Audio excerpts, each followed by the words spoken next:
In today's episode, we're diving into the most disturbing animal attacks ever caught during a hunt. From a lion strike that blindsided a seasoned American tracker in the heart of Tanzania, to a grizzly ambush on the icy plains of Alaska that left one man clinging to life with half his face torn apart. Let's begin with the first story. August 26, 2024 began with a dry breeze curling through the Loliondo game-controlled area, just east of the Serengeti. The ground was brittle, grass burned gold by the late summer sun, and the tracks of zebra and lion pressed deep into the dust like scars. This was hunting country, legal, remote, and unforgiving. At sunrise, Malcolm Draycott stood at the front of the lead truck, scanning the plains as the convoy pushed forward. Everything felt in place, but in the bush, comfort is a warning, because the moment things seem safest is when they're about to go wrong. Malcolm was 44, a self-made man with a quiet intensity. He'd grown up outside Houston, the son of a machinist and a school secretary, and worked his way through oil rigs and construction crews until he built a company of his own. He sold it at 38 and walked away with more money than he could ever spend, then vanished from boardrooms and golf courses entirely. What came next was something he called earning a different kind of respect.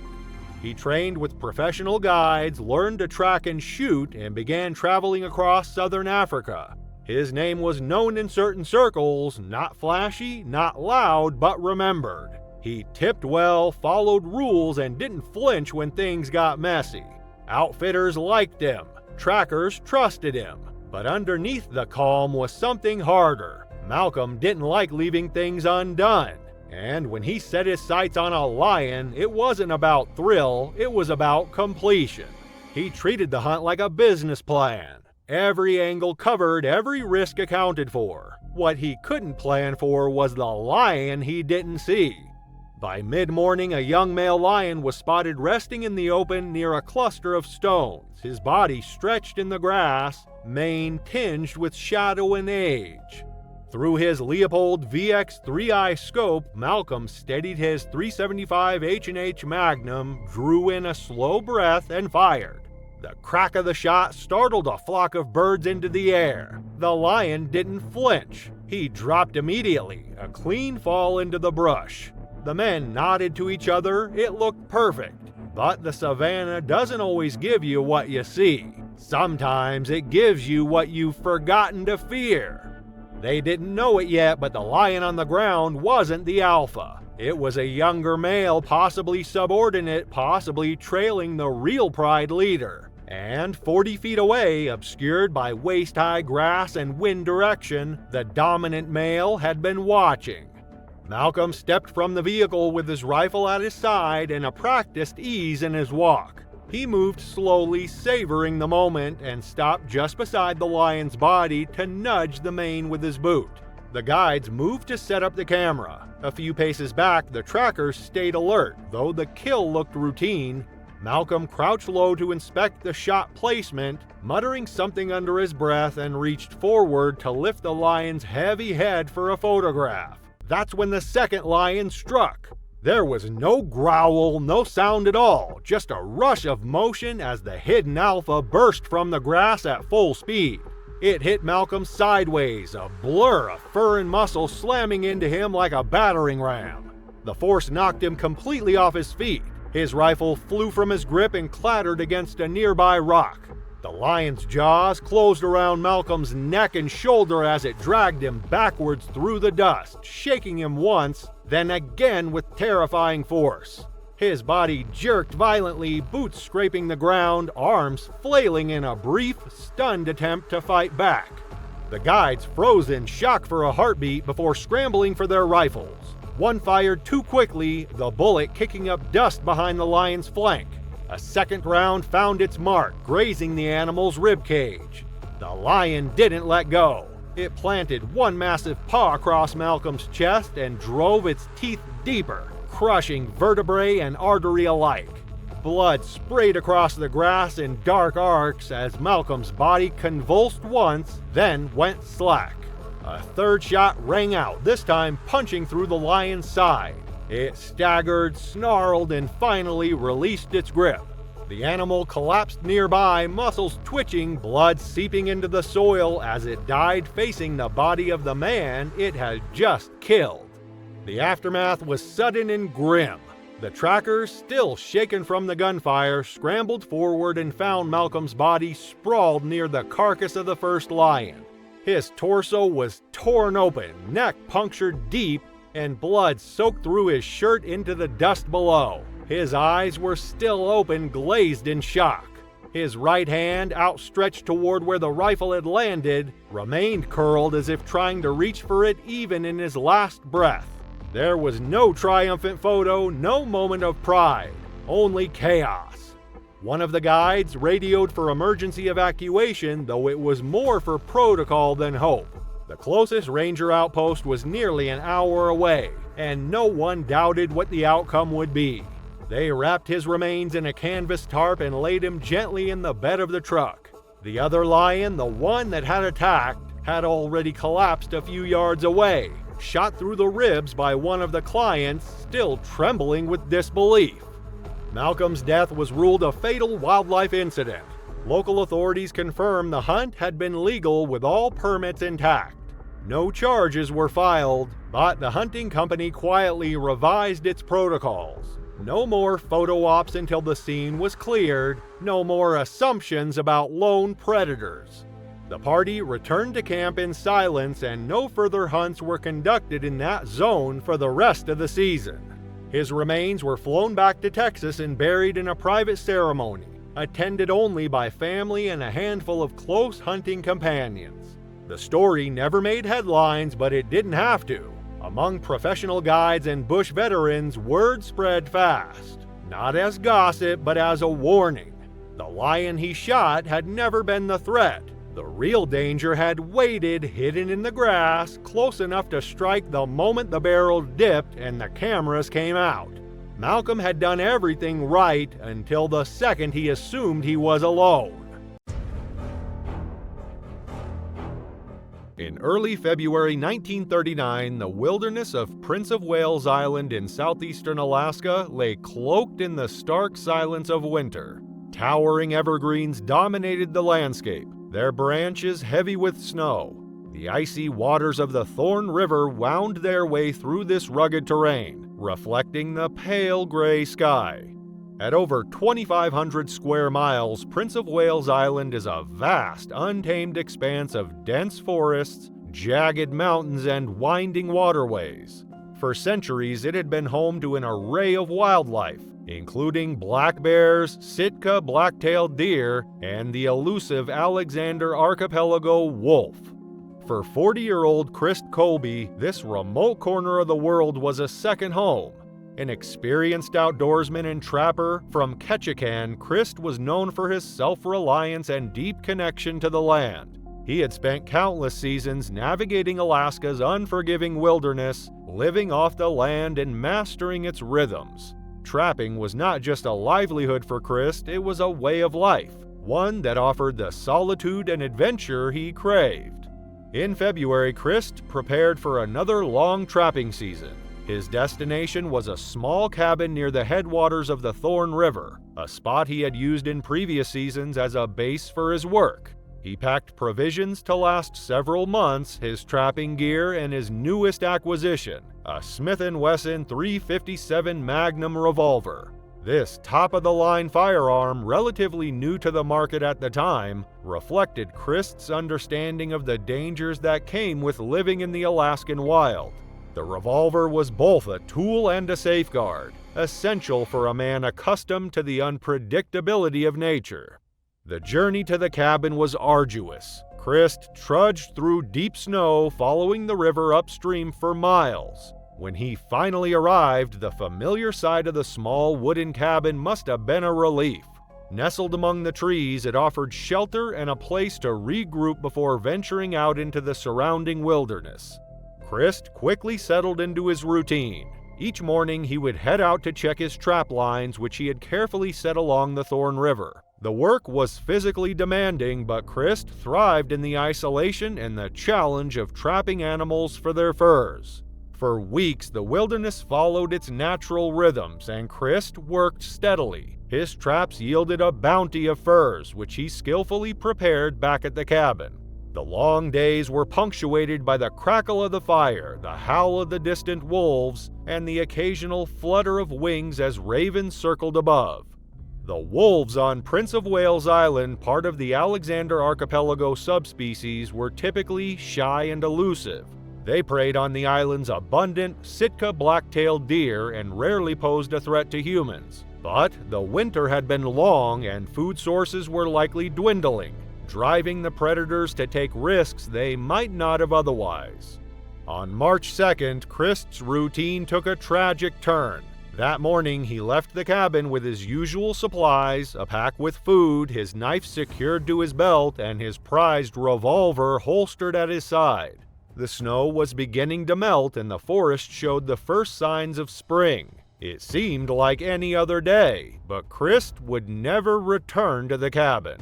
Months passed without word from him. In Ketchikan, his absence initially caused little concern. It wasn't unusual for Christ to spend extended periods in the wilderness without communication. However, by July, his friends grew worried. When he failed to return as expected, they reported his disappearance to the authorities. The U.S. Commissioner dispatched 2 men to search for him. They found his cabin undisturbed with no signs of a struggle or abrupt departure. His rowboat remained tied along the riverbank unused.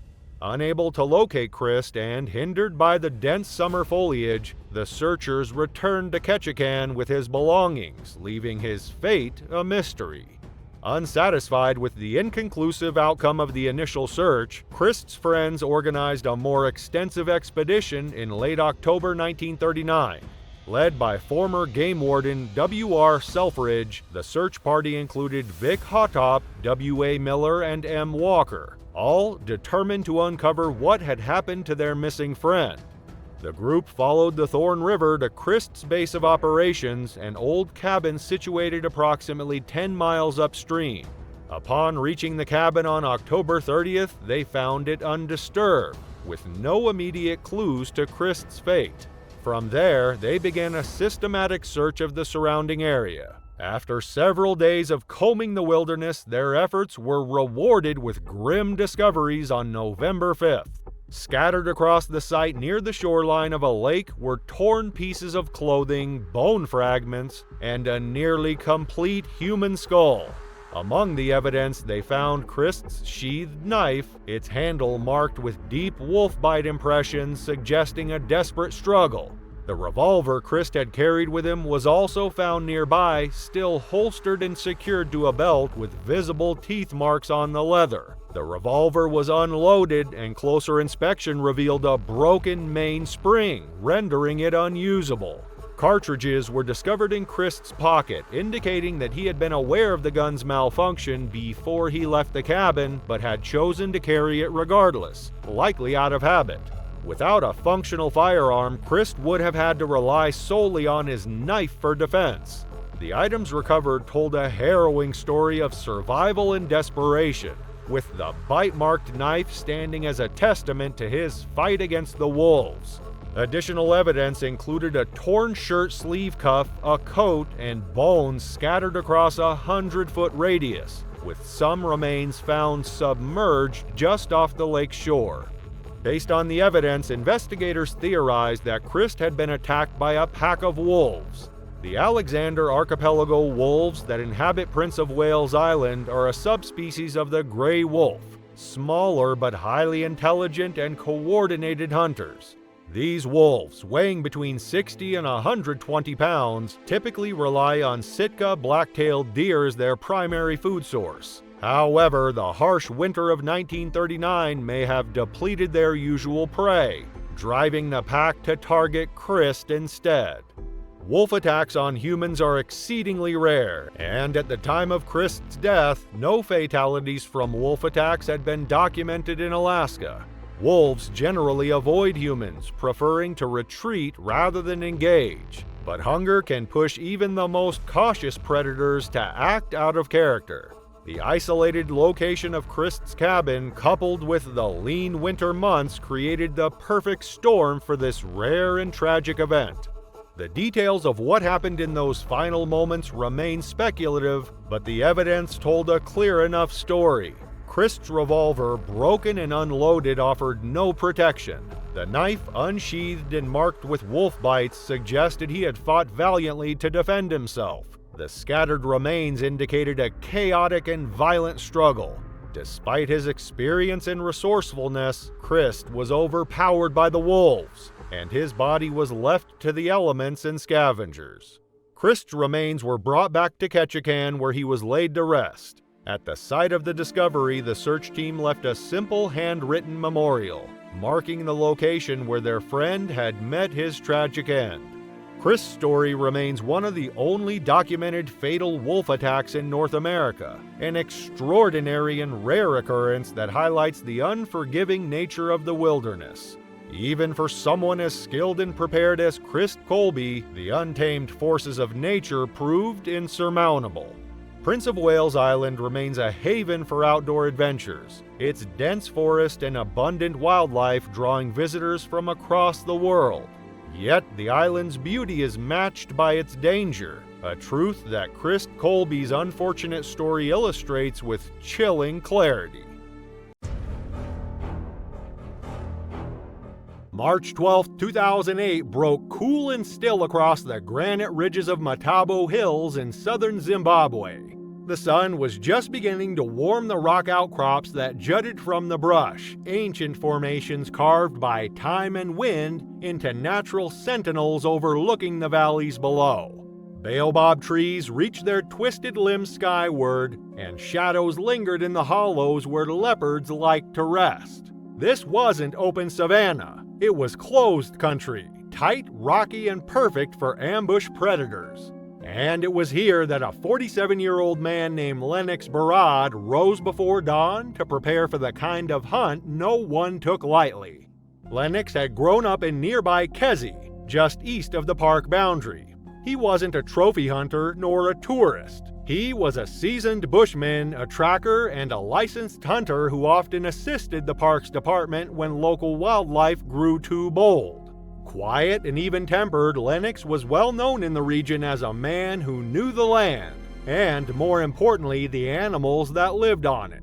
He'd hunted baboons that raided crops, warthogs that tore through fences, and on more than one occasion, problem leopards that had gotten too comfortable near the villages. His respect for the bush was hard-earned. He didn't brag, he didn't rush, but this time something had gone wrong.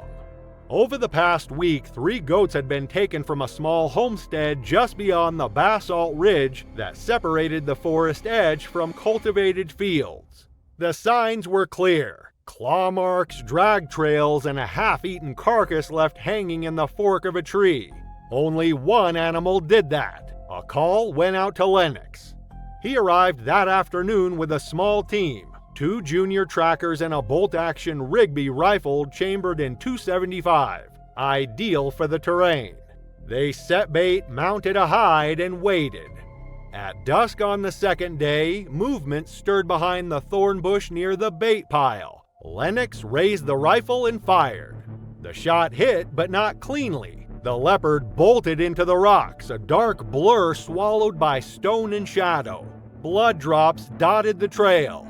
The trackers wanted to wait until morning, but Lennox insisted they follow. Time was critical. A wounded leopard didn't leave itself vulnerable. It doubled back, found cover, and waited. And when it struck, it didn't bluff, it went for the throat.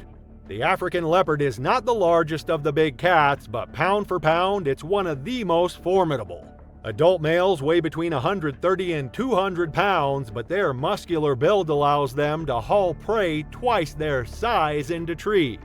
Their retractable claws are razor sharp. Their bite force is nearly 700 psi, more than enough to sever tendons or crush windpipes. And unlike lions that often roar or posture before charging, leopards strike in silence.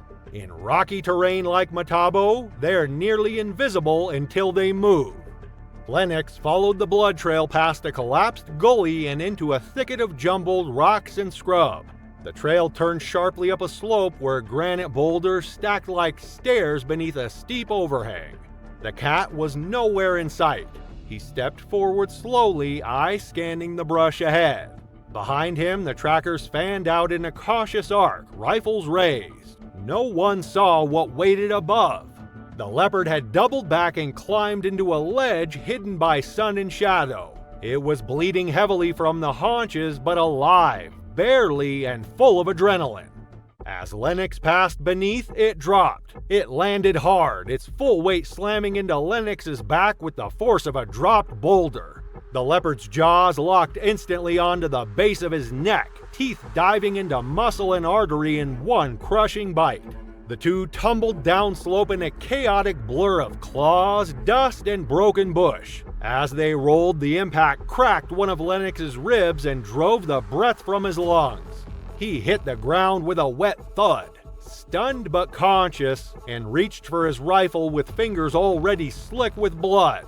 The barrel scraped rock as he tried to lift it, but the cat was already on top of him again. Its claws tore into his shoulder and raked down across his ribcage, leaving open flesh in their wake. Lennox kicked, twisted, fought, but his body was losing strength by the second. Blood pooled quickly in the dust beneath him, and the leopard, driven by pain and instinct, shook him once, twice, then let go. A shout rang out from the rocks above. The trackers, panicked and out of position, fired warning shots into the air to try and scare the cat. But it didn't bolt. It limped a few steps away, growled low and hoarse, and collapsed near the roots of a stone fig tree, its chest heaving with the final effort of a dying predator that had made sure not to die alone. The recovery was frantic and desperate. The trackers scrambled downslope through thorn and loose stone, rifles still raised as they approached the blood-darkened clearing. They reached Lennox within seconds, but the scene was already still. His eyes were glassy, his mouth slightly open, and his body limp against the dirt. One man pressed fingers to his neck and whispered something, but there was no pulse. The artery had been severed cleanly. Blood loss had been rapid and total, less than a minute, and nothing more could be done. There was no time for grief. The men moved quickly, wrapping Lennox's body in a canvas poncho and lashing together a makeshift litter of mopane branches to carry him down the ridge. The leopard's body was found a short distance away, already stiff, sprawled against the rocks in a final sprawl of exertion.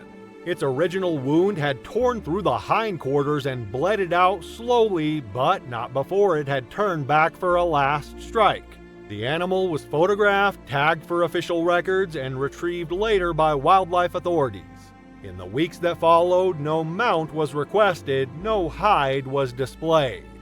Lennox's death was classified as a fatal wildlife incident, and the investigation confirmed everything had been done by the book. But policy changed. No more solo tracking within ambush terrain. No more pursuit of injured predators without perimeter control. His funeral was held 3 days later beneath the shade of a mopane tree near his family's home. Neighbors came in from across the district, many on foot, to pay their respects. No one spoke loudly, no one called it bad luck. They called it what it was. The price of underestimating an animal that had made silence its greatest weapon. For all his skill and experience, Lennox had made one critical mistake. He looked ahead but not above, and in that high country of rocks and dust, that was all it took. On the morning of March 23, 2024, the sun had just begun to cast its golden light over the snow-covered woods of Georgetown, California. The air was crisp and the silence of the wilderness wrapped around two brothers as they made their way deeper into the forest. Talon and Wyatt Brooks were no strangers to these woods, having spent countless hours hunting and camping here since they were children. Their father, a seasoned outdoorsman, had taught them not only how to track and hunt, but also how to survive in the wild, lessons that had shaped them into skilled hunters. That morning, the brothers set out on an expedition to collect shed antlers and hunt wild boar, a task they looked forward to each year. It was early spring, and while the land was still cloaked in snow, the boars were plentiful, and the antlers lay scattered among the trees. With their backpacks filled with supplies and a bond that only years of shared brotherly experiences could create, they ventured into the wilderness, unaware of the danger that lay ahead. The campsite they chose was familiar, tucked away just off the road where they could camp under the thick canopy of pine trees. They spent the afternoon setting up their camp, joking and laughing as they prepared for a quiet night under the stars. Dinner was a simple affair, cooked over an open flame with enough food to last them through the night. Though their father wasn't with them on this trip, the brothers were more than capable of handling themselves. It wasn't the first time they had ventured out alone.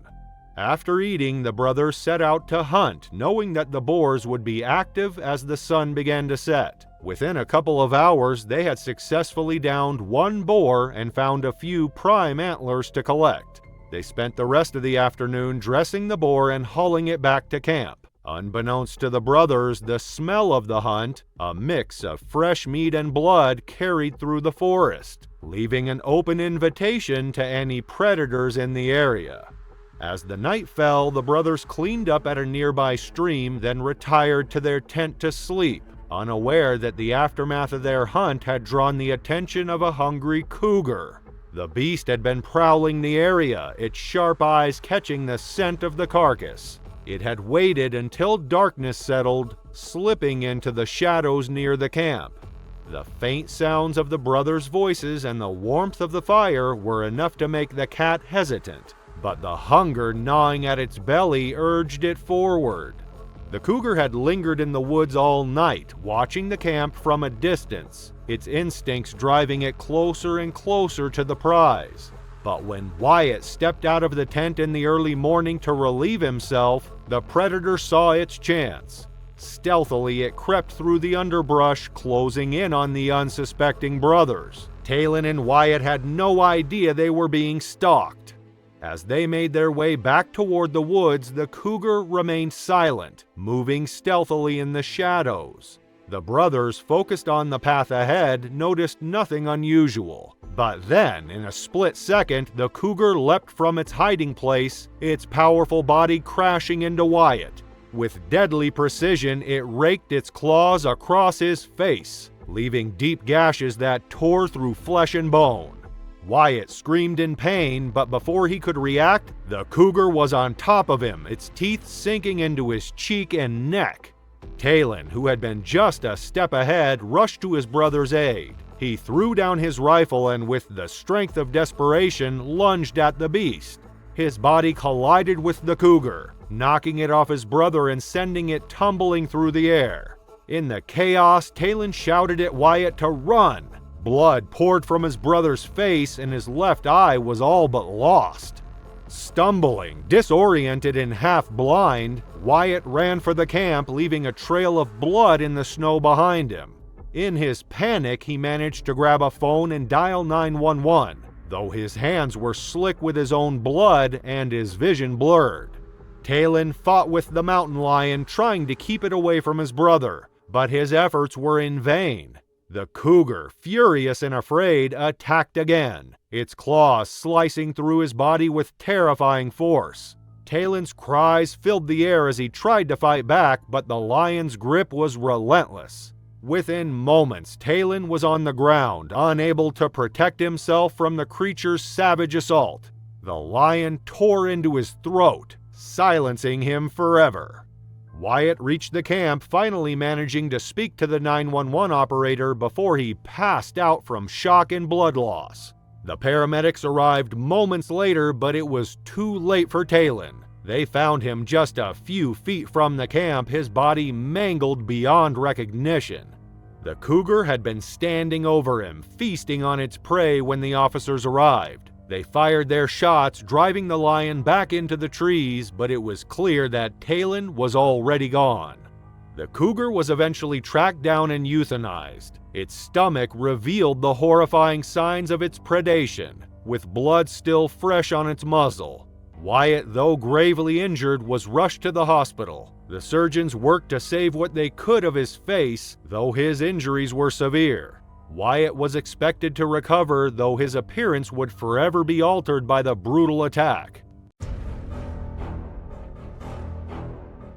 On June 22, 1892, the high desert of Chihuahua, Mexico stretched out endlessly under the unrelenting sun.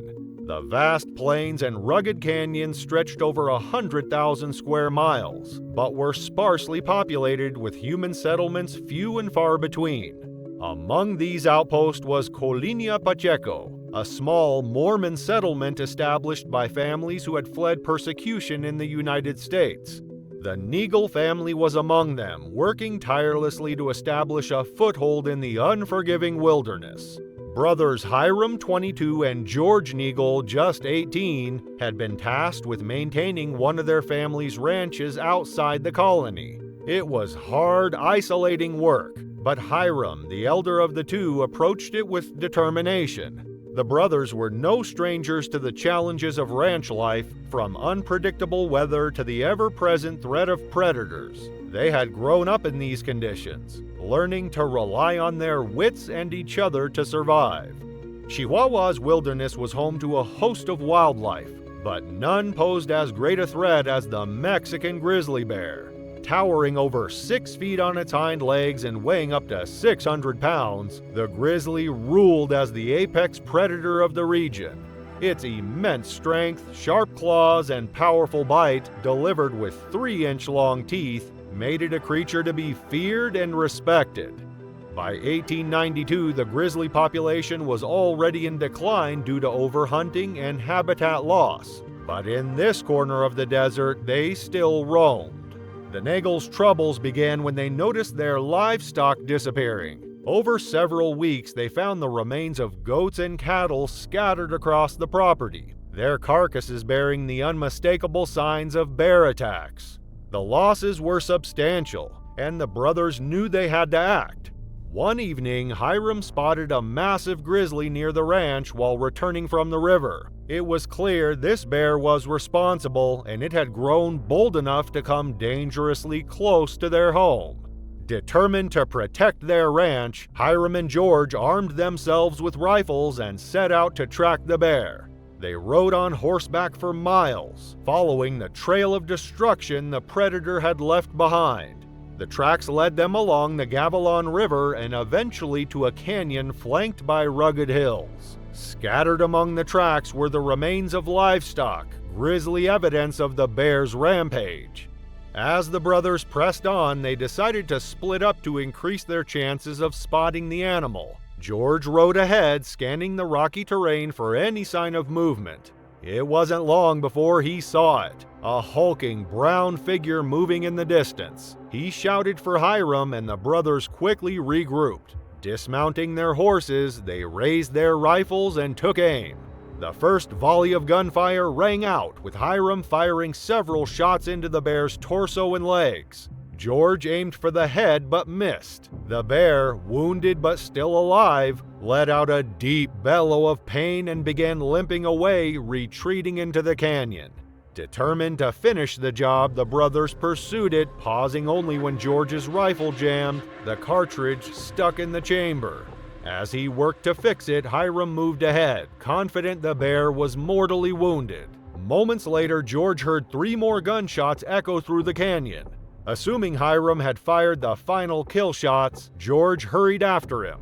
But as he reached the hilltop, he saw no sign of his brother, only the bear's tracks continuing deeper into the canyon. Alarmed, George called out Hiram's name, his voice carrying over the stillness of the desert. No response came. Then, in the distance, he saw it, the bear, still alive, crouched over something on the ground. A sickening realization washed over him as he spotted a torn blue shirt just feet from the animal. His brother was down, and the bear was still alive. The bear, with bloodied jaws, had attacked Hiram. George screamed, trying to scare it off. For a moment, the bear retreated, allowing George to rush to his brother's side. Hiram was barely conscious, his body a horrifying mess of injuries. His right hand had been completely severed. Bite marks covered his neck, and his scalp had been peeled back, exposing puncture wounds to his skull. Blood soaked his torso where deep claw marks had torn through flesh and muscle.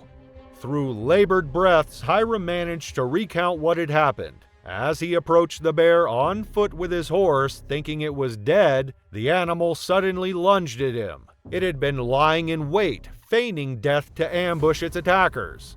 His horse had bolted, leaving him with no way out. Hiram's frantic attempts to fire his rifle were in vain, as the bear's immense strength overpowered him. It had bitten into his neck and chest, pinning him to the ground. Before George could process the horror of his brother's injuries, he heard movement behind him. The bear was returning. Grabbing his rifle, he aimed as the animal charged. This time, the shot hit its mark, striking the bear in the thigh. The massive creature staggered and tried to climb a tree, but collapsed from its injuries. George approached cautiously, firing one final round into the bear's head to ensure it was dead. With the threat neutralized, George turned his attention back to Hiram. Realizing the urgency of the situation, he fashioned makeshift bandages and a tourniquet to slow the bleeding. Using his hat, he fetched water from the river to clean the wounds. The brothers were 15 miles from the ranch, deep in the wilderness, and the nearest help was much farther away. George knew he had to get Hiram home if there was any chance of saving him. Wrapping Hiram in blankets and securing him on his horse, George began the long and grueling journey back to the ranch. Hiram slipped in and out of consciousness, his strength fading with each passing mile. George walked alongside the horse, urging it forward through the dark, treacherous terrain. The brothers reached the ranch hours later, but Hiram's condition had deteriorated severely. Infection had set in, and without antibiotics, still decades from being discovered, there was little hope.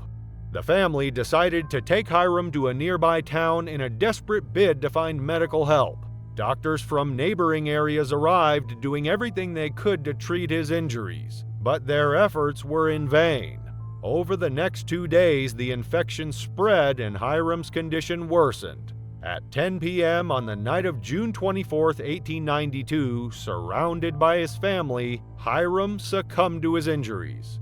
Hiram's death was a devastating blow to the Neagle family and the tight-knit community of Colonia Pacheco. At just 22 years old, he had displayed remarkable courage and resilience, facing a predator that few could survive. The Mexican grizzly that killed him was one of the last of its kind, a species driven to extinction by 1964. Today, the story of Hiram and George Neagle endures as a harrowing reminder of the dangers faced by settlers in the wilderness.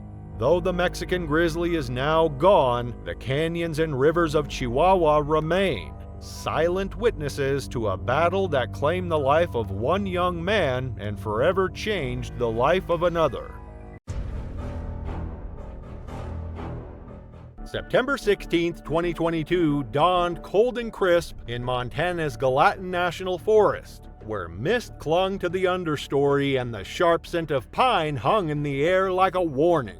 Elk rutting season was in full swing, and bugles echoed faintly through the ridges, low and urgent.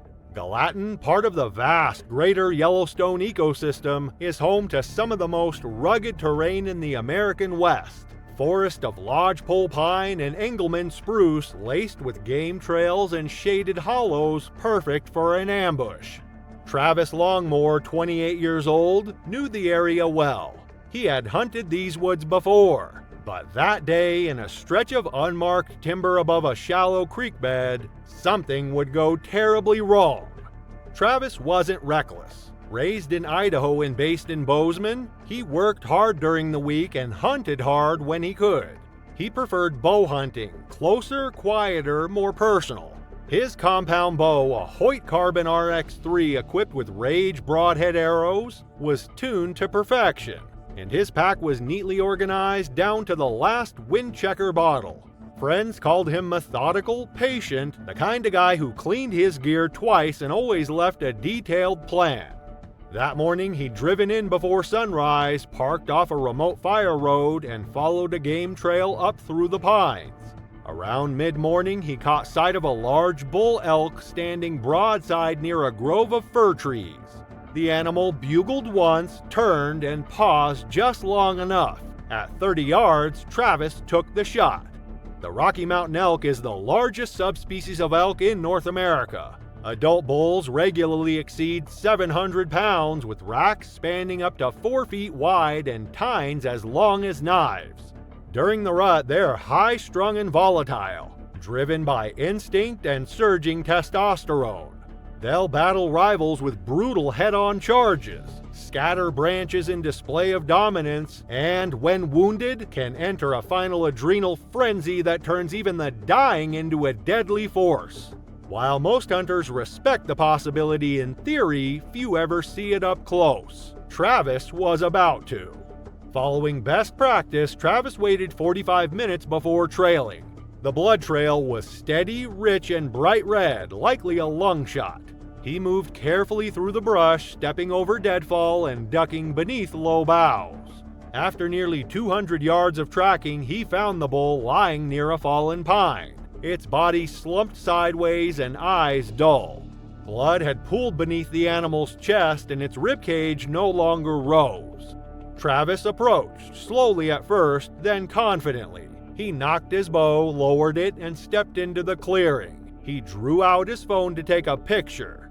The elk exploded upward. It surged to its feet in a single staggering motion, shoulders heaving, head swinging wide. The first antler caught Travis across the thigh, carving a long gash and sending him sideways. He staggered off balance as the bull turned and charged again. This time it hit full force. One tine drove into his abdomen, another beneath the collarbone. He screamed as he was lifted backwards and slammed against a nearby pine. The bark cracked behind him. He tried to push the elk off, grabbing wildly at its shoulder, but the weight was overwhelming. The bull wasn't striking clean, it was thrashing. Its body spasmed with the last tremors of life, muscles surging, legs kicking up debris as it crushed Travis against the tree. Another jab drove a tine deeper, this time between ribs. Blood soaked his jacket and pooled at his boots. He gasped once, then again weaker. A final lurch from the elk sent him sideways, collapsing into the dirt. The bull staggered, took 2 steps, and collapsed 5 feet away. Both of them lay still. When Travis missed his scheduled check-in window that evening, a friend called the local sheriff's office. A search party formed at first light. His truck was found parked where he'd left it, untouched. Following faint boot tracks and drag marks through the brush, they found the clearing by mid-afternoon. Travis's body was pinned awkwardly against a tree, blood dried into the pine bark. The elk lay nearby, dead at last, its antlers still coated with gore. His bow was buried beneath snapped branches, his phone was found face up in the soil, camera still open but never used. The autopsy confirmed massive internal trauma. 2 of the antler wounds had been independently fatal. The elk had died of its own injuries shortly after the attack, its lungs flooded with blood. Rangers posted a safety notice later that week, reminding hunters, never assume a downed animal is dead, especially when the shot is borderline and the terrain gives it cover. Travis was buried the following Saturday in Bozeman.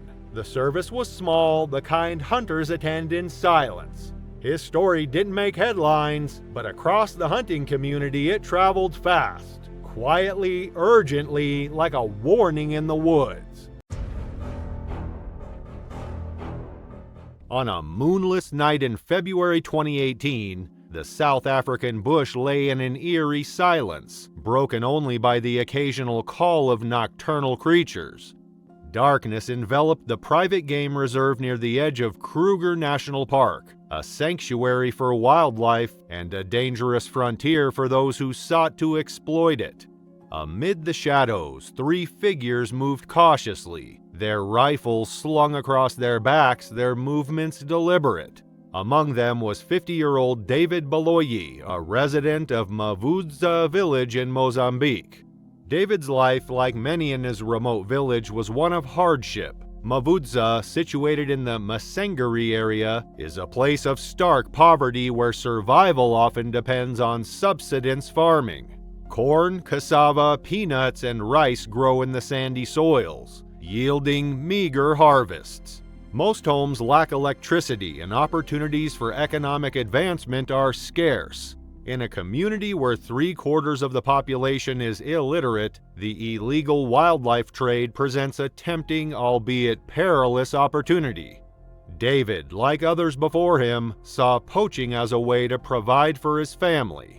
The black market for animal products is lucrative. Rhino horn valued at more than gold, and lion bones, sought after for traditional medicine and tiger wine in Asia, fetch exorbitant prices. Though poachers only receive a fraction of the profits, the income can mean the difference between survival and starvation. David, along with 2 companions, crossed the border into South Africa, driven by desperation and the promise of easy money. Their destination was the Ubabat Game Reserve, a private sanctuary south of the Olifants River. The trio carried hunting rifles capable of taking down elephants, rhinos, or lions. With only basic butchery tools in tow, they planned to harvest whatever they could kill. But this wasn't their first foray into the bush. They knew the terrain and moved with confidence, avoiding flashlights to remain undetected by rangers. As the men crept through the dense undergrowth, they searched for signs of their prey. Stealth was essential, and their hearts pounded with the adrenaline of the hunt. The dry earth muffled their footsteps, but the sharp thorns of acacia trees scraped their arms as they pressed forward. The faint outline of tracks caught their attention, large paw prints in the dirt likely belonging to a lion. They whispered among themselves, crouching low as they examined the trail. But what they didn't realize was that something far deadlier was watching them. The African lion is a fearsome predator, responsible for hundreds of human fatalities each year. Males can grow up to 10 feet in length, including their tail, and weigh nearly 500 pounds. Their powerful jaws and sharp canines are designed to bring down prey much larger than themselves. While lions can hunt during the day, they are masters of the night. Their night vision is 6 to 8 times better than a human's, allowing them to stalk silently and strike with precision under the cover of darkness. As the poachers moved forward, they unknowingly ventured into the territory of a lion pride. The lions, perfectly attuned to the darkness, had the advantage. The men, blinded by the lack of moonlight, stumbled into a deadly trap. Suddenly, the silence was shattered. David let out a cry as a lioness struck him from the shadows, knocking him to the ground with immense force. His rifle discharged, the gunshot sounding through the bush. The lioness's powerful jaws clamped around his skull, her sharp canines puncturing bone. David screamed, thrashing and kicking as he tried to free himself. The 2 other men, paralyzed with fear, watched in horror as more lions emerged from the darkness, their golden eyes glowing menacingly. Panic overtook them. Dropping their weapons, they turned and ran, their hearts pounding as they fled through the bush. The sounds of David's cries and the growls of the lions faded behind them as they crashed through the undergrowth. Their flight was chaotic. They tripped over roots, tore through thorny branches, and didn't stop until they reached the perimeter fence. Only after scrambling to the other side did they pause to catch their breath. Their survival instincts had overridden everything else, leaving David behind to face the pride alone. Fearing legal consequences and the shoot-to-kill policies enforced by rangers, the 2 men chose not to seek help, knowing their actions could lead to severe punishment.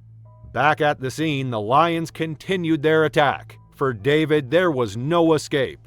Asphyxiation and draining prey of its blood are the primary ways lions subdue their prey, and David was no exception. Within minutes, the predators had overpowered him. The pride fed in silence, their powerful jaws tearing through flesh and bone. The gunshot had alerted rangers who arrived at the scene hours later. What they found was gruesome. David's body had been almost entirely consumed, leaving only his head and scattered remains. Blood stained the ground where the lions had dragged their prey.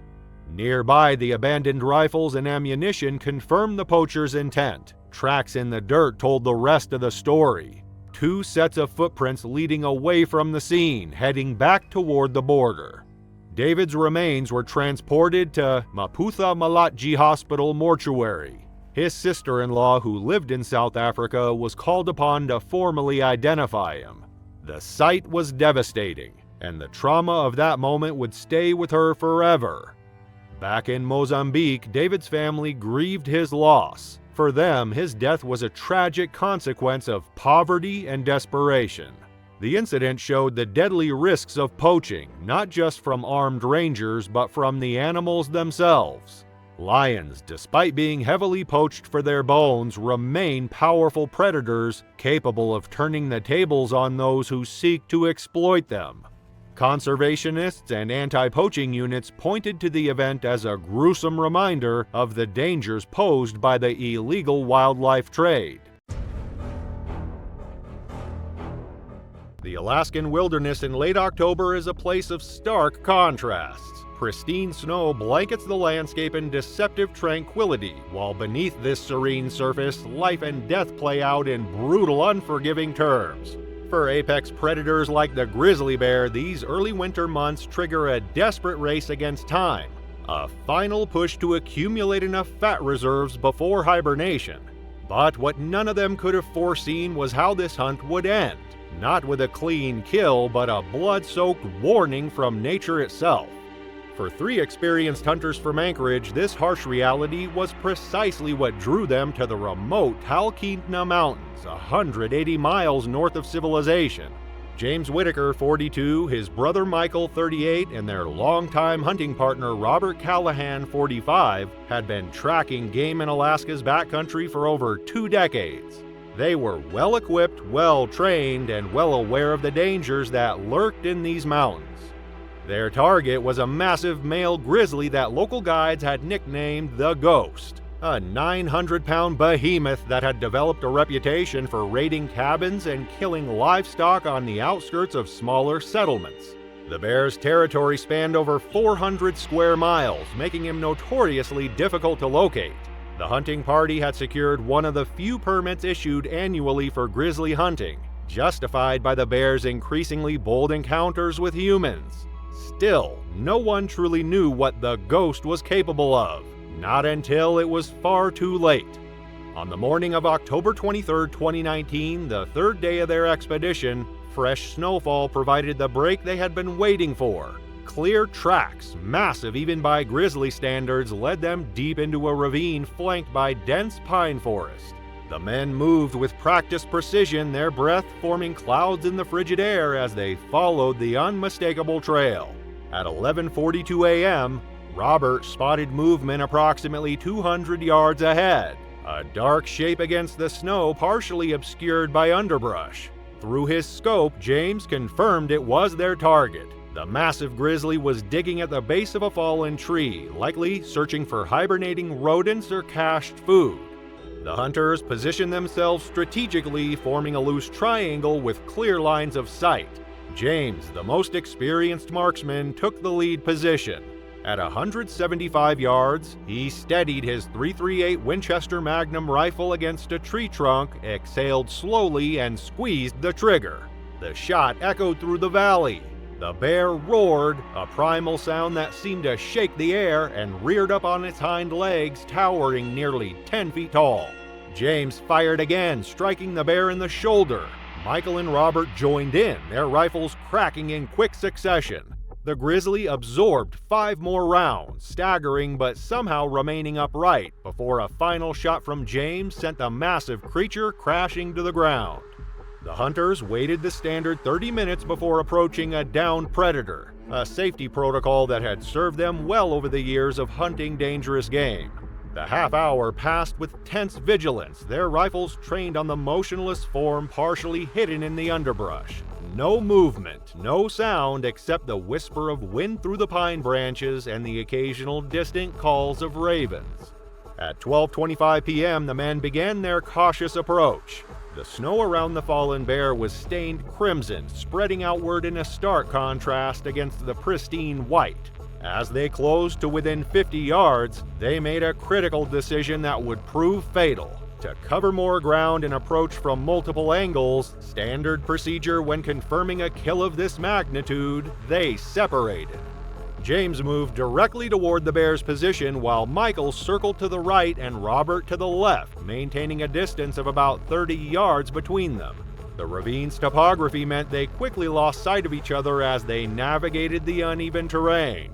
James reached the bear first. The massive grizzly lay on its side, partially concealed by a tangle of fallen branches and underbrush. From his position, James could see the animal's head and upper body, motionless in the blood-stained snow.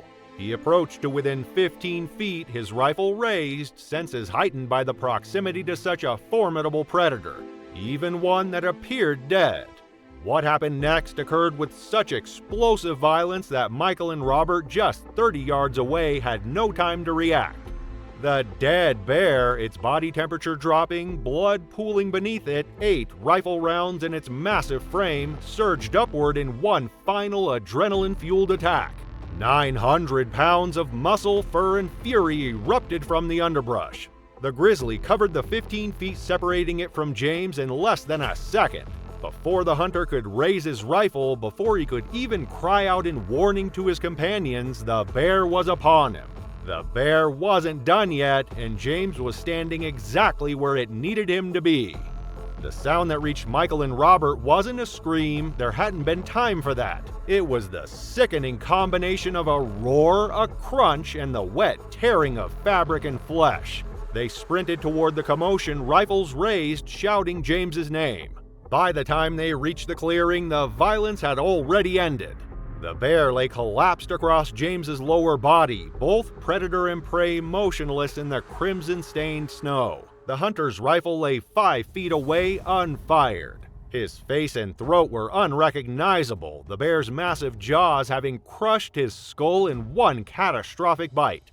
Death had been instantaneous, a small mercy in an otherwise merciless end.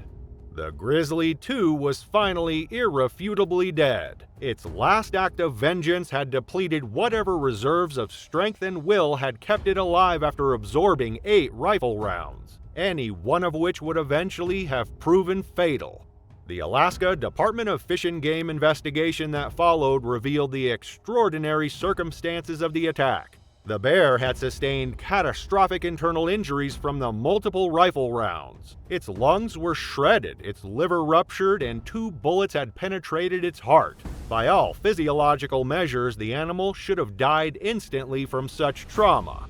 Yet somehow, through some combination of adrenaline, primal instinct, and the remarkable physical resilience that makes grizzlies among the most formidable predators on Earth, the bear had remained conscious and capable of one final devastating attack.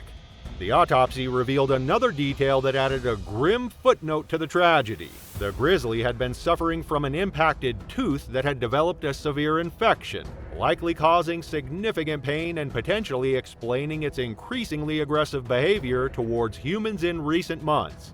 The bear had been dying slowly even before the hunter's bullets found their mark. Today, in the Alaskan Hunting Safety Training Program, the case of James Whitaker serves as a sobering reminder of the unforgiving nature of wilderness predators. Instructors emphasize the 30-30-30 rule. Wait 30 minutes after a predator appears down, approach no closer than 30 feet initially, and never separate from hunting partners by more than 30 yards when confirming a kill. In the remote corner of the Talkeetna Mountains where James fell, a simple stone marker now stands. Hunters who pass by often leave a rifle cartridge or touch the stone for luck. It marks the spot where hunter and hunted both experienced their terrifying final affliction. a place where nature demonstrated that even in its dying moments, the wild remains untamed, unpredictable, and ultimately sovereign. On the night of April 1st, 2019, under the silver glow of a full moon, 4 men quietly made their way through the rugged undergrowth of South Africa's Kruger National Park. They were poachers, their objective as deadly as it was lucrative: to hunt a white rhinoceros. This endeavor promised immense profit as the illicit trade in rhino horn continues to fetch astronomical sums on the black market, particularly in Asia, where it is falsely believed to possess medicinal properties.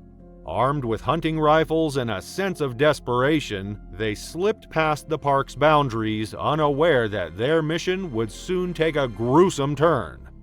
Malusi, the youngest of the group, was no stranger to these dangerous expeditions. The temptation of wealth and the lack of legitimate opportunities in his impoverished community had driven him to this life. Despite knowing the risks, armed rangers, wild animals, and the unforgiving terrain, he had taken the chance yet again. That night, as they crouched under acacia trees and strained their ears for the sounds of rhinos, the stillness of the bush was both their ally and their greatest threat. The group crossed through the park's boundary fence with precision, carefully cutting a hole just big enough to crawl through. They marked the entry point with a rock, ensuring they could find their way back. As they ventured deeper into the wilderness, the night came alive with the chirping of crickets and the occasional rustle of unseen animals. Their senses were heightened, and every movement was deliberate. The men knew that rangers patrolled the area heavily, and any slip-up could mean imprisonment or worse. As they pressed on, Malusi noticed something in the dirt. Kneeling, he examined a large pile of fresh rhino dung. He whispered to his companions, pointing out the moist consistency that indicated the animal wasn't far. The group turned off their flashlights, following the faint trail of footprints illuminated by the moonlight. Anticipation built as the tracks led them closer to their quarry. The prospect of a successful hunt pushed them forward, their breaths quickening with each step. Then, just ahead, they spotted their target. A massive white rhino stood grazing in a clearing, its broad silhouette almost luminous in the moonlight. The creature was a majestic sight, standing 6 feet tall at the shoulder and weighing over 4,000 pounds. Its long, curved horn gleamed, a prize worth more than gold. Malusi raised his rifle, steadying his aim. His finger hovered over the trigger. But before he could fire, a deafening trumpet shattered the quiet. The men froze as the ground trembled beneath them. From the shadows emerged a massive bull elephant, its ears flared and trunk raised in aggression. The elephant had been watching the intruders, its protective instincts triggered by their presence. With no warning, it charged. The poachers scattered, dropping their weapons as they fled. Malusi, intent on the rhino, was slow to react. By the time he turned, the elephant was upon him. It barreled into him with the force of a freight train, sending him flying through the air. He landed hard, his body crumpling on the unforgiving ground. Before he could process what had happened, the elephant charged again, its colossal foot coming down on his chest. The sickening sound of bones breaking echoed through the clearing as Malusi's screams pierced the night. The other poachers watched in horror from the safety of the bushes. They could see their companion lying motionless, the elephant looming over him. The massive animal shook its head, flapping its ears, and then retreated into the darkness. For a moment there was silence, broken only by Malusi's faint, labored breaths. The man emerged cautiously and rushed to his side. Malusi was alive, but barely. His breathing was shallow, each breath a painful struggle. His chest was visibly crushed, his ribs shattered. Knowing they couldn't leave him there, the group hoisted him up and began the arduous journey back. But in their panic, they lost their bearings. The dense bush, now a maze of shadows, offered no clear path. After what felt like hours of stumbling through the wilderness, they finally reached one of Kruger's tar roads. Exhausted and fearing capture by rangers, the men made a devastating decision. They left Malusi on the roadside and fled into the night. Alone and broken, Malusi lay under the moonlight, his wheezing breaths the only sound in the still air. The wilderness, however, is rarely silent for long. Predators lurk in the shadows, their sharp senses attuned to the faintest sign of weakness. As Malusi drifted in and out of consciousness, the cricket's chorus was interrupted by something far more sinister. The rustling of grass, the snap of a twig, unseen eyes glinted in the dark.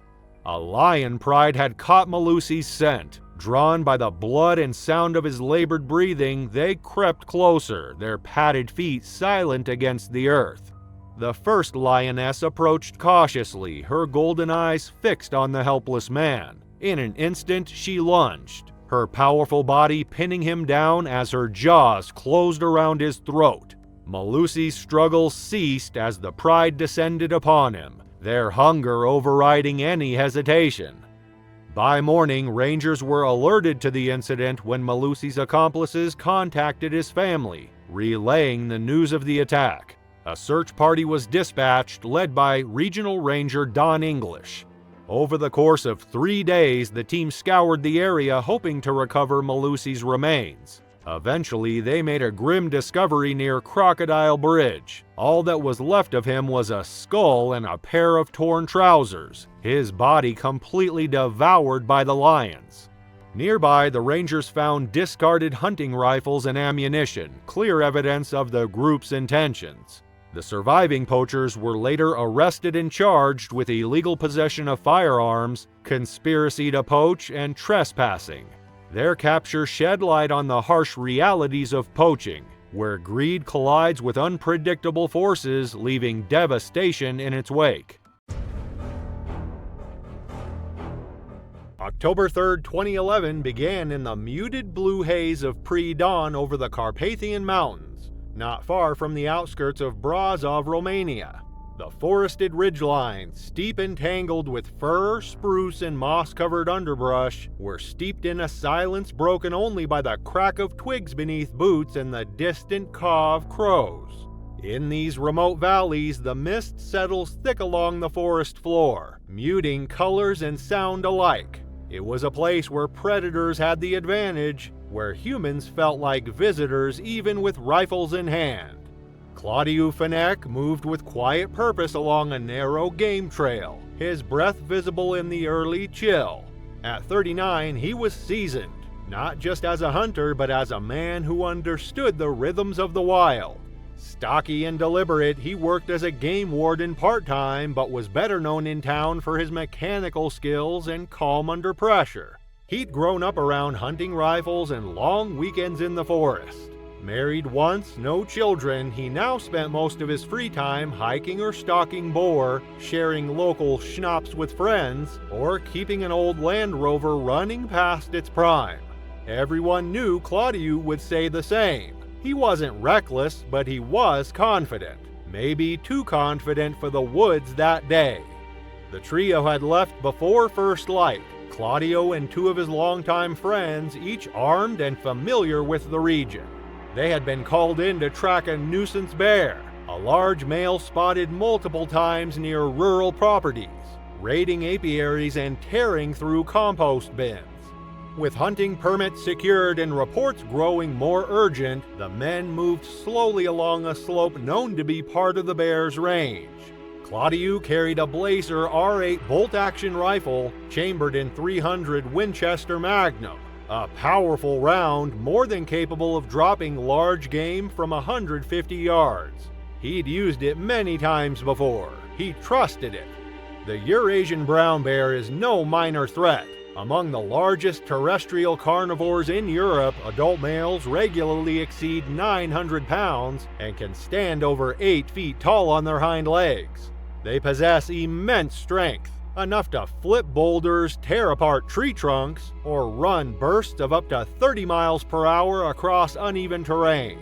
Their claws are over 3 inches long, and their jaws, while not as crushing as a big cat's, are designed to tear, puncture, and maul. Though attacks are rare, a wounded bear is one of the most dangerous animals in the world, driven not by hunger, but by pain and rage. It was just past 7 a.m. when Claudius spotted the bear through a break in the trees about 130 yards away, downhill, partially obscured by brush. The animal was large, slow-moving, its coat dark and thick with burrs clinging to its flanks. Claudius crouched low and steadied his rifle. The first shot rang out and echoed through the mountains. The bear staggered, spun once, and collapsed into the thicket. After waiting 2 full minutes with no movement, Claudius gestured to his friends and advanced cautiously. He kept the rifle shouldered but relaxed, walking the line between vigilance and assumed success. The underbrush at the kill site was thick. Moist earth clung to his boots as he stepped over a branch and spotted the bear lying on its side, chest barely visible through the tangle of leaves and ferns. Claudius raised the rifle again, but in that split second, the bear moved. It rose fast, too fast, snarling through blood and broken breath, dragging itself upright with a fury that seemed impossible from something so close to death. Claudius barely had time to react. One swipe caught his forearm, knocking the rifle from his hands and sending it clattering into the rocks. Another paw slammed across his chest, tearing through his jacket and carving deep gashes into flesh and bone.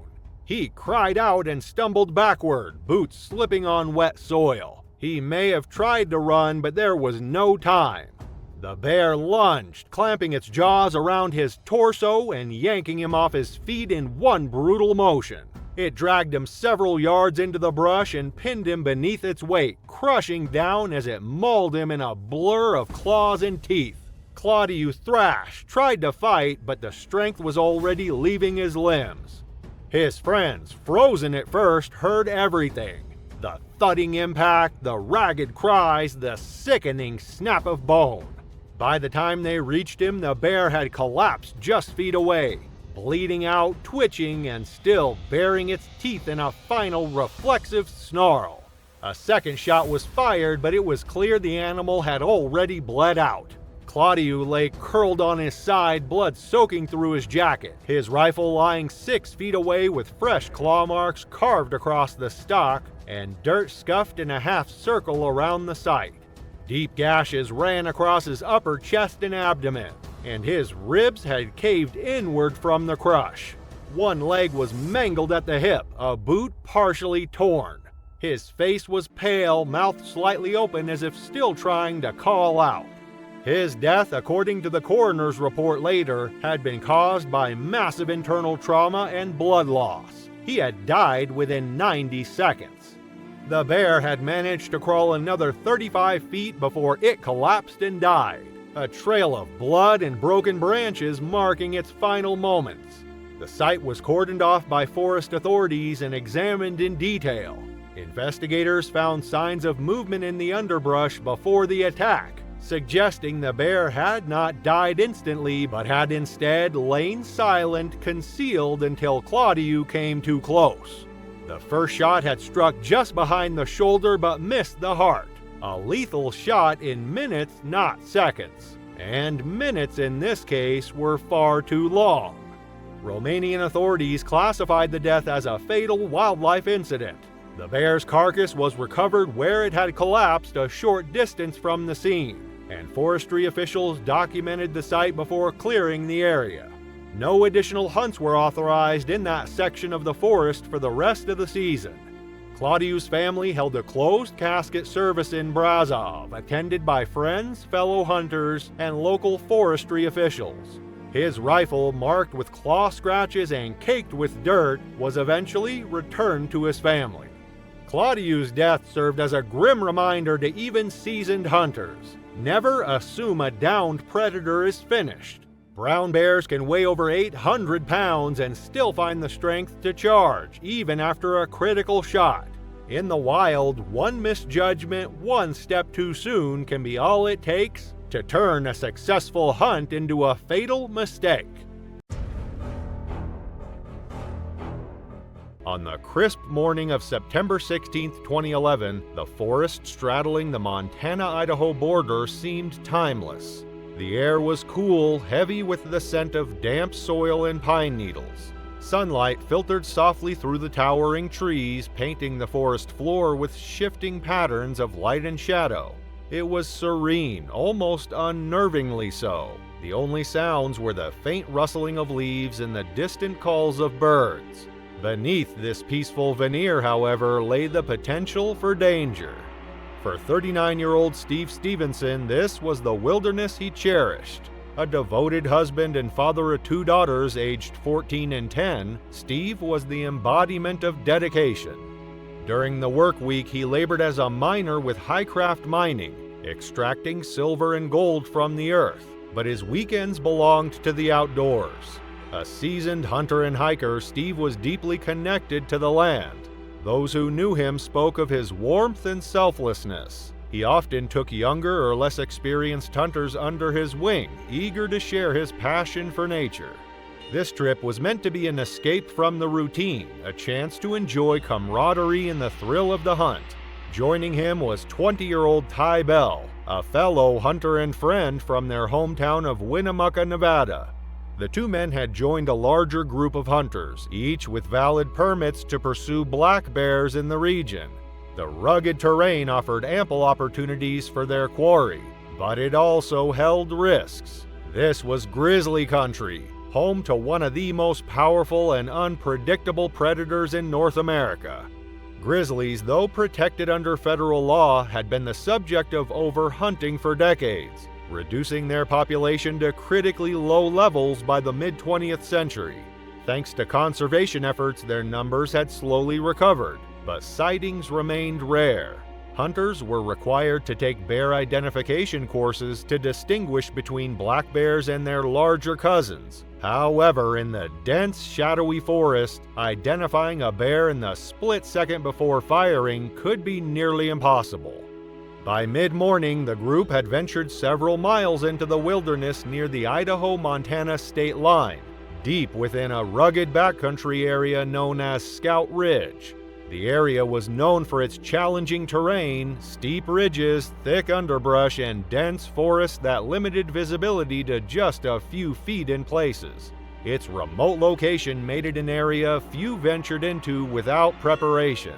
Even for experienced hunters like Steve and Ty, the isolation meant that help was hours away if anything went wrong. Still, Steve and Ty, eager to increase their chances of success, decided to split off from the main group. It was a strategy they had employed before: cover more ground, then regroup at the end of the day.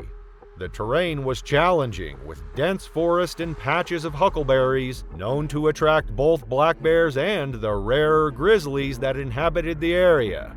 As they climbed a ridge to scout the area, their conversation was light, tinged with the anticipation of a successful hunt. The ridge offered a sweeping view of the valley below, its dense canopy stretching into the horizon. Both men, being experienced hunters, had discussed their plans before they split off from the group. If they encountered a grizzly, they agreed they would retreat and try again another day, knowing that grizzlies were larger, more aggressive, and far more dangerous than the black bears they were permitted to hunt. This wasn't an idle precaution. Earlier in the day, they had seen signs of grizzlies in the area, claw marks on trees and overturned logs where the bears foraged for insects. These were clear indicators that they weren't alone in the forest. It was Ty who first spotted movement. A flash of dark fur against the underbrush caught his attention. The bear moved low to the ground, likely foraging for berries or roots. Ty raised his rifle, steadying his aim through the scope. In the fleeting moment, he was confident it was a black bear, a legal target. He squeezed the trigger. The crack of the rifle rang through the trees, and the bear staggered before bolting into the thick woods. The 2 men waited as protocol dictated. 15 minutes passed in tense silence. A wounded animal was the most dangerous kind, its instincts sharpened by fear and pain. Hunters in Montana are strongly advised to exercise caution when approaching wounded wildlife. as animals that are not fully deceased can become highly unpredictable and dangerous. While there is no specific law mandating a waiting period after a shot, Montana Fish, Wildlife, and Park emphasizes the importance of allowing enough time for an animal to succumb to its injuries before following a blood trail. Despite their experience, Steve and Ty decided to follow the blood trail after just 15 minutes, unknowingly placing themselves in a perilous position. The dense forest limited visibility and concealed the grizzlies' movements. The trail led them into denser, darker parts of the woods, where sunlight barely penetrated. The stillness around them felt oppressive, as if the forest itself was holding its breath. What they didn't know was that their target wasn't a black bear at all. It was a grizzly, one of only 45 known to dwell in the Cabinet Yaak ecosystem. At an estimated 400 pounds, it was smaller than some of its kind, but still a powerful predator. Grizzlies are known for their aggression when threatened, and this one had been provoked. The trail suddenly ended in a thicket of trees. Steve and Ty heard it before they saw it, the low, guttural sound of a bear's growl, followed by the unmistakable crunch of twigs underfoot. Then, from the shadows, the grizzly emerged. It was battered but alive, its deep-set eyes locking onto the hunters. For a moment, time seemed to stand still. Then the bear charged. The men reacted instantly, raising their rifles and firing. The shots rang out, but the grizzly didn't falter. Fueled by adrenaline and rage, it barreled forward. Steve, seeing the bear was fixated on Ty, made a split-second decision. Shouting and waving his arms, he positioned himself between the bear and his younger companion. It was a selfless act, one that spoke to Steve's character. The bear's attention shifted. It lunged at Steve, knocking him to the ground. Ty, now frantic, fired shot after shot at the animal. The grizzly's powerful jaws clamped down on Steve's leg, and its claws tore through his flesh. Steve fought back with every ounce of strength he had, but the bear's weight was overwhelming. Ty's hands trembled as he reloaded his rifle, his heart pounding in his chest. In the chaos, one of Ty's shots struck Steve in the chest. It's unclear whether the bullet ricocheted off the bear or hit Steve directly, but the result was devastating. Moments later, the bear collapsed from its wounds, its massive body slumping lifelessly beside Steve. Ty rushed to his friend's side, assessing his injuries. Steve lay motionless, blood pooling around him. Amidst the claw wounds and deep lacerations, Ty noticed a gunshot wound to the chest. The realization set in. One of his own bullets had struck Steve during the attack. With the other members of their hunting party far off and unaware of the situation, Ty made a desperate call to emergency services, his voice shaking as he relayed their location. The remote nature of the forest posed significant challenges for the rescue team. Ty stayed with Steve until help arrived, scanning the silent forest around him with his rifle close at hand, unsure if other predators might approach. Hours passed before a helicopter finally reached Scout Ridge. Steve's body was airlifted from the scene and taken to Lincoln County authorities. An autopsy later confirmed that while the bear's attack had inflicted severe injuries, it was the gunshot wound that had ultimately caused Steve's death. The grizzly was taken to a lab in Bozeman for examination, where wildlife officials confirmed it was a male, estimated to be 6 to 8 years old. Its death became another dark reminder of the fine line between human activity and the unpredictable forces of nature in these shared landscapes. For Ty Bell, the tragedy was a heavy burden to bear. Though no charges were filed against him, authorities ruled the incident an accident. He was haunted by the knowledge that his actions, however unintentional, had taken his friend's life. The emotional toll was immense, a weight he would carry for the rest of his days. In Winnemucca, the community mourned the loss of Steve Stevenson. Friends and family remembered him as a kind-hearted man who lived with integrity and courage. His daughters, left without their father, would grow up with memories of a man who loved them fiercely and who died trying to protect someone else.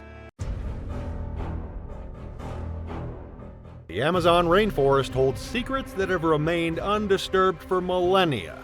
Beneath its dense canopy, where sunlight filters through in fragmented beams, life and death play out in ancient, unforgiving rhythms. It's a place where humans are not the apex predator, a reality that Savannah Locke would discover in the most horrific way possible. She thought she was hunting a legend. What she didn't know was that it had already chosen her. At 34, Savannah had built a reputation among the controversial trophy hunters. The walls of her Montana ranch displayed the mounted heads of animals from 6 continents: African elephants, Siberian tigers, polar bears, each representing a victory in her quest to conquer the natural world. But one trophy had eluded her: the rare melanistic jaguar, sometimes called the Black Panther of the Americas. With fewer than 600 estimated to exist, these shadow-colored predators represented the ultimate prize for a hunter seeking notoriety. When rumors reached her of a large male spotted near the Brazil-Peru border, Savannah immediately chartered a private plane to Manaus. On May 12, 2023, she hired Paulo Mendez, a 52-year-old local guide with decades of experience navigating the Amazon's treacherous terrain. Though he had worked with hunters before, Paulo primarily led scientific expeditions and photography tours. He agreed to take Savannah into the jungle, but made it clear he would only track the animal, not participate in the kill. But Paulo wasn't the only one watching Savannah's every move. They ventured deep into the rainforest, traveling first by boat along the winding tributaries of the Amazon River, then on foot through increasingly dense vegetation. Savannah carried her custom bespoke rifle, equipped with a night vision scope and hand-loaded cartridges designed for maximum stopping power. Around her neck hung a high-definition GoPro camera to document her triumph. For 3 days, they followed promising signs: distinctive paw prints in the mud, claw marks on trees, and the remains of a capybara that had been dragged up into the branches, a hunting behavior unique to jaguars. Each sign pushed them further from established trails and deeper into pristine jungle that rarely saw human footprints. By the 4th day, Paulo's demeanor had changed. The signs they were following suggested an animal of unusual size and hunting proficiency. More concerning were the patterns he observed: circular tracks around their previous night's campsite and evidence that the jaguar had backtracked along their own trail. In his experience, this wasn't the behavior of prey being hunted, but of a predator stalking hunters. Little did she know, something wasn't fleeing, it was closing in. That evening, as they set up camp in a small clearing, Paulo urged Savannah to abandon the hunt. The jaguar, he explained, was displaying territorial behavior typically seen only when cubs were nearby or when an animal had previous negative encounters with humans. Either scenario made for an unpredictable and potentially aggressive predator. Savannah dismissed his concerns. She hadn't traveled 4,000 miles and paid $50,000 to return empty-handed. The more dangerous the hunt, the more valuable the trophy, and the more engagement her post would receive. She informed Paulo that she would continue alone if necessary. By morning, her decision was made for her. Paulo had disappeared during the night, taking the satellite phone and emergency medical supplies with him. He had left only a hand-drawn map marking the route back to the river, weighed down with a stone beside her tent. Most people would have recognized this as the final warning it was. Savannah saw it as an opportunity. Now she could claim the trophy entirely as her own achievement without sharing credit with a guide. She packed her essential gear, activated her personal GPS tracker, and continued deeper into the jungle.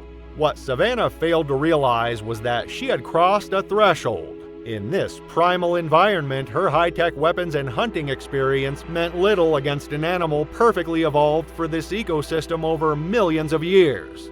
The jaguar, the 3rd largest big cat in the world and pound for pound the strongest, can crush a caiman skull with a single bite. Its spotted coat, or in this case black fur with nearly invisible rosettes, renders it practically invisible in dappled jungle light.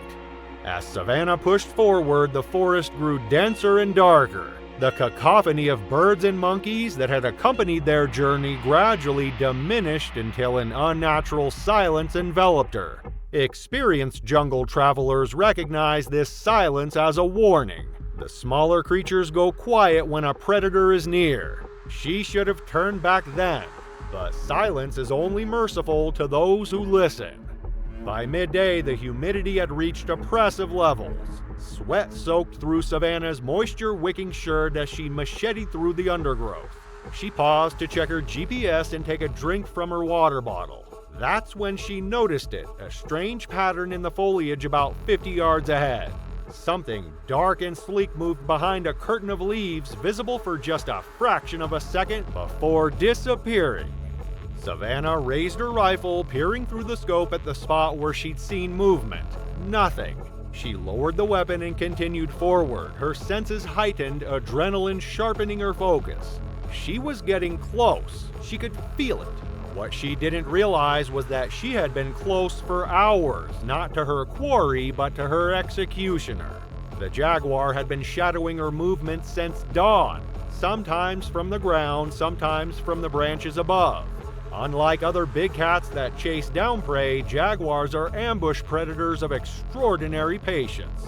This one had been evaluating her, learning her patterns, waiting for the perfect moment to strike. That evening, Savannah made camp in a small clearing beside a stream. As she secured her tent, heavy raindrops began to fall, quickly intensifying into a tropical downpour. Lightning flashed across the sky, momentarily illuminating the wall of vegetation surrounding her. In those strobing moments of clarity, she could have sworn she saw eyes reflecting back at her from the darkness. Two golden orbs floating in the black void of the jungle. The storm worsened overnight. By morning, the stream had swollen into a rushing torrent, cutting off her planned route. Checking her GPS, Savannah realized she would need to detour several miles to find another crossing point. As she packed up her sodden gear, she noticed something that sent ice through her veins despite the tropical heat. Massive paw prints circling her tent, pressed into the mud sometime during the night. The jaguar had been within feet of her as she slept. For the first time, fear began to erode Savannah's confidence. She decided to abandon the hunt and return to civilization. But the jungle had other plans. The GPS signal weakened under the thick canopy, especially with storm clouds still blocking the sky. The landmarks on Paolo's map were difficult to identify in the altered landscape where the rain had transformed familiar terrain. As afternoon faded toward evening, Savannah realized she was lost. The rain had finally stopped, but darkness would arrive within the hour. She needed to make camp again, a prospect that filled her with dread after discovering the previous night's visitor. She found a small rise of ground near a massive kapok tree, hoping the elevation would provide some security. As she unrolled her sleeping bag, a subtle sound caught her attention. Not a snap or crash, but the gentle patter of water droplets falling in an irregular pattern. Something was moving through the wet foliage above her. Savannah reached for her rifle, but before her fingers could close around the stock, the world exploded into chaos. A massive shadow dropped from the branches 20 feet above, a silent missile of muscle and fury. The jaguar struck her from behind with surgical precision, its powerful jaws clamping around the base of her skull, the killing technique perfected over millennia of evolution. The force of the impact drove Savannah face first into the mud. Her rifle clattered away, useless now. The jaguar's teeth found the vulnerable spot where her spine met her skull, applying pressure with bone-crushing force. In the wild, this technique severs the spinal cord of prey instantly. For Savannah, it meant paralysis but not immediate death. A horrific awareness trapped in a body that could no longer move or fight back. The predator dragged her limp form deeper into the undergrowth, powerful muscles making light work of her 140-pound frame. Following instinctual behavior, the jaguar began covering its kill with leaves and debris, a caching technique that preserves meat and hides it from scavengers. As darkness fell completely, the last thing Savannah saw was the jaguar's golden eyes studying her with cold, alien intelligence before the leaves covered her face. The emergency signal from Savannah's GPS tracker continued transmitting for 3 days before a Brazilian search and rescue team pinpointed the location. What they found was a grim tableau that told the story of her final moments. Her campsite was destroyed, equipment scattered across a wide area. 20 feet up the kapok tree, deep claw marks scored the bark, the jaguar's wading perch. Near the base of the tree, they discovered her rifle, the scope shattered. 50 yards into the undergrowth, partially buried under leaves and branches, they found what remained of Savannah Locke. The GoPro camera was recovered nearby, its casing cracked, but its memory card intact. The footage, later analyzed by Brazilian authorities, captured 42 seconds of her final moments. The video begins with Savannah looking up, alerted by something above.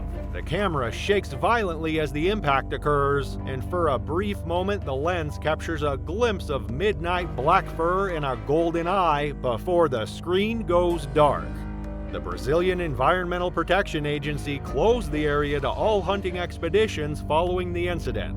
Paulo Mendes, who had hiked out to report the dangerous conditions, later told investigators he had recognized signs of a jaguar that local indigenous people called O Fantasma Negro, the Black Ghost, a legendary male known for its unusual size and aggression towards humans who ventured too deep into its territory. Savannah Locke's death sparked intense debate in hunting circles and conservation communities alike. For some, it represented nature's justice against those who kill for trophies. For others, it was simply the inevitable outcome when humans forget their place in the natural order. In the dense Amazon rainforest, where sunlight struggles to reach the forest floor, the black jaguar continues its silent patrol. Its territory remains inviolate, its dominance unchallenged. For in this ancient realm, humans are not the apex predator, merely visitors who sometimes forget they are not immortal until the jungle delivers its terrifying end. In May 2011, the rugged wilderness of Alaska's Seaward Peninsula, with its snow-capped peaks, dense forests, and vast untouched landscapes, became the backdrop for a haunting ordeal. The remote region, known for its fierce weather and dangerous wildlife, is home to powerful predators like the grizzly bear, a force of nature in its own right. 54-year-old Wes Perkins, a seasoned outdoorsman and a former fire chief from Nome, Alaska, had spent decades navigating these wild terrains. But on this particular hunt, the wilderness would challenge him in ways he had never imagined, thrusting him into a life-or-death struggle with one of nature's most formidable creatures. Wes was joined by his close friends Dan and Edward Stang for a spring bear hunting trip. The group had tracked a large male grizzly bear across the snow-covered landscape, eager for a successful hunt. They had traveled to the secluded wilderness with snowmobiles, which were essential to covering the vast distances between tracks. The bear they were tracking was massive and had just emerged from hibernation. The men had been preparing for this moment for weeks, but they could have never imagined how their hunt would take a deadly turn. After several hours of following the bear's tracks through the snow, the men reached a point where the trail seemed to vanish. The bear had disappeared and the snow was undisturbed in the area. The trio began to fan out, searching for any clue that would lead them to the elusive predator. Wes, eager to find the bear, ventured further away from the group. He moved ahead, unknowingly stepping closer to the very danger he had been tracking, the weight of his steps unnoticed by the creature watching from the shadows. What Wes didn't know was that the grizzly bear had already spotted the group. The bear, a terrifying predator weighing over 1,000 pounds, was lying in wait, its sharp eyes following every move the hunters made. Grizzly bears are super predators, and this one, hungry after a long hibernation, was ready to strike. Wes had unknowingly ventured too close to its territory, and the bear was ready to defend it. Wes took a few more steps when he suddenly felt the ground tremble. The massive grizzly charged, emerging from its hidden position with terrifying speed. The bear moved faster than Wes could react, and in seconds it was on him. The first blow sent Wes sprawling to the ground, and before he could lift his rifle, the bear grabbed him by the head. The grizzly's powerful jaws closed around Wes's skull, and its claws tore into his body as it began to shake him like a rag doll. The pain was immediate and unbearable. Wes screamed, but the bear's grip was unrelenting. In a flash of horror, Wes realized he was fighting for his life. His companions, hearing the commotion, rushed to help, but what they saw as they approached was a nightmare come to life. The bear's claws and teeth were embedded in Wes's body, and the violent shaking was tearing him apart. Dan and Edward fired their rifles at the bear, trying to stop the attack, but the bear's immense strength made it nearly impossible to land a clean shot. The grizzly continued its assault, unaware of the gunfire around it. The men, desperate to save their friend, continued to fire until one shot landed and finally made the bear release Wes. The grizzly let out a roar of pain before retreating into the dense brush, leaving behind a bloodied Wes lying in the snow.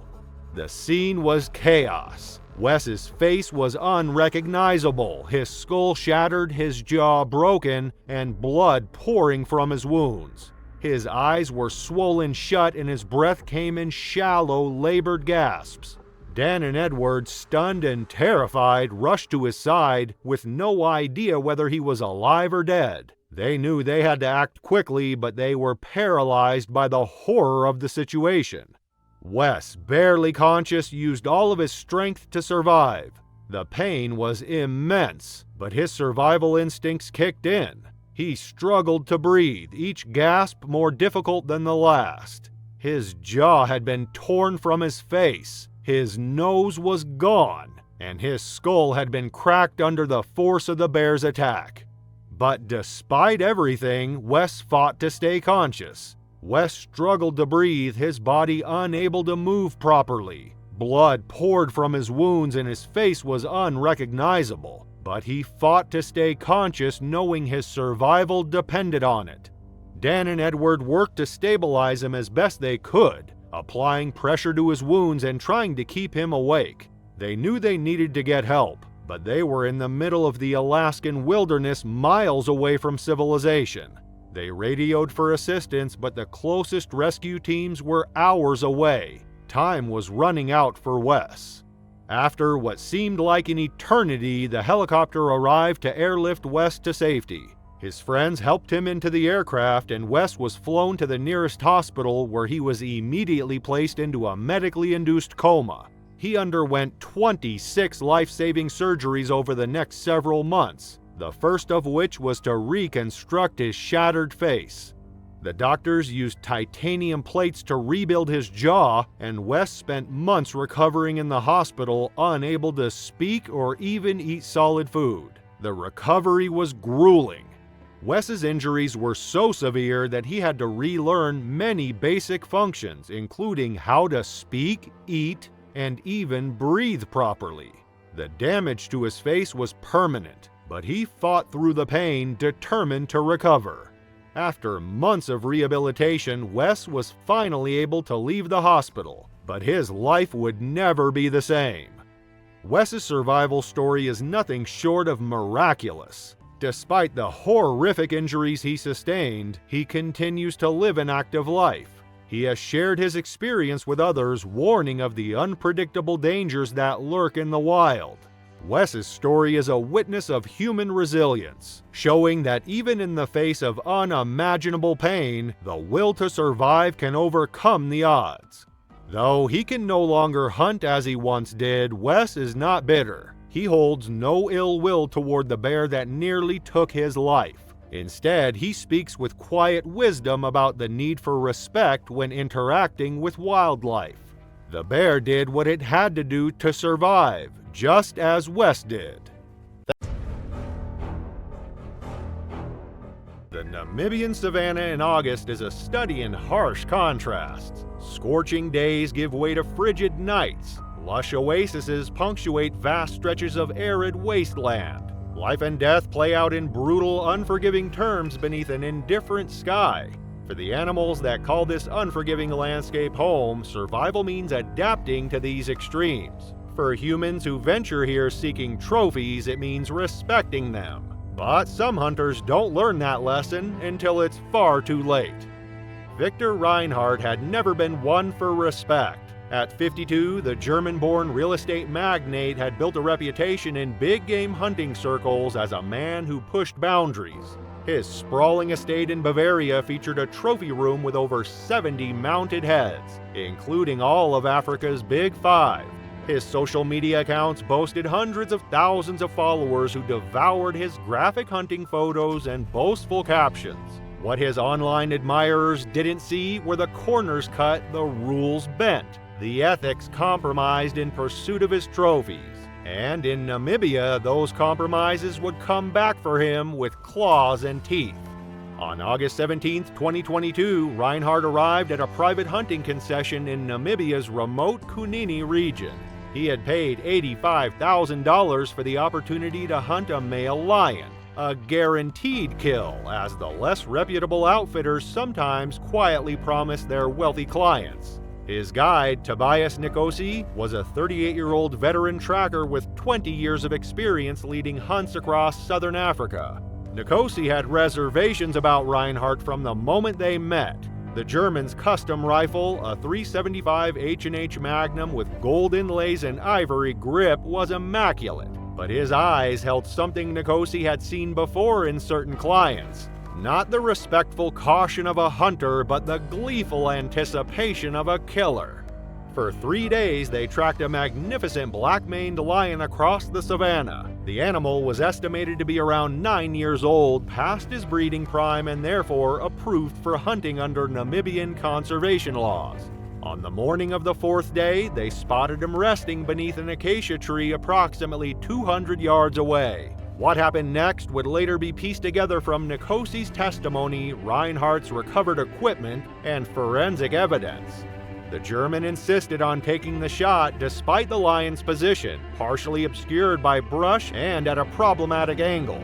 Nkosi advised waiting for a cleaner opportunity, but Reinhardt was impatient. He fired. It wasn't the clean kill he wanted, but it would be the last shot he ever took.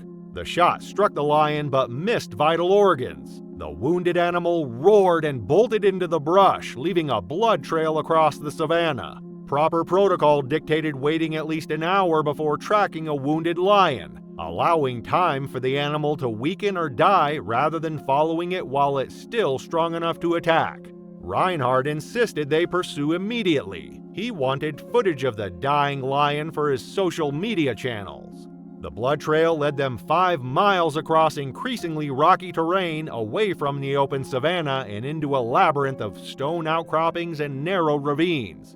By mid-afternoon, they reached a series of low cliffs where the blood disappeared into the mouth of a cave, a dark opening approximately 4 feet high and 6 feet wide. Nkosi immediately recognized the danger. Cave systems in this region were known to harbor multiple predator species, particularly during the heat of the day. The wounded lion had likely sought shelter in the darkness, making it exponentially more dangerous. He firmly advised retreating, regrouping, and returning with additional trackers and proper lighting equipment. Reinhardt refused. The light was perfect now, he argued. The dramatic setting of a cave would make for an exceptional trophy photo, something his followers hadn't seen before. He activated the camera mounted to his hunting helmet, checked his rifle, and switched on a small tactical flashlight.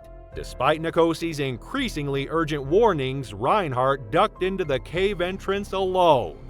The temperature dropped immediately as he moved from the 95-degree heat of the savannah into the cold darkness of the cave. The coppery smell of blood mingled with another odor, the unmistakable musk of predators and the sickly sweet scent of decay. His flashlight beam caught glimpses of bones scattered across the cave floor, antelope and zebra mostly, but also the unmistakable elongated skull of a cheetah. There were predators in that cave, more than one, and none of them afraid of men. This wasn't just a random cave, it was a den. And just outside the den, behind several thick bushes, was a pack of hyenas, keeping a watchful eye on the hunter. Approximately 30 feet into the darkness, the cave widened into a chamber roughly 20 feet across. Reinhardt's flashlight beam caught a reflection of amber eyes, the wounded lion backed against the far wall, its massive chest heaving with labored breaths.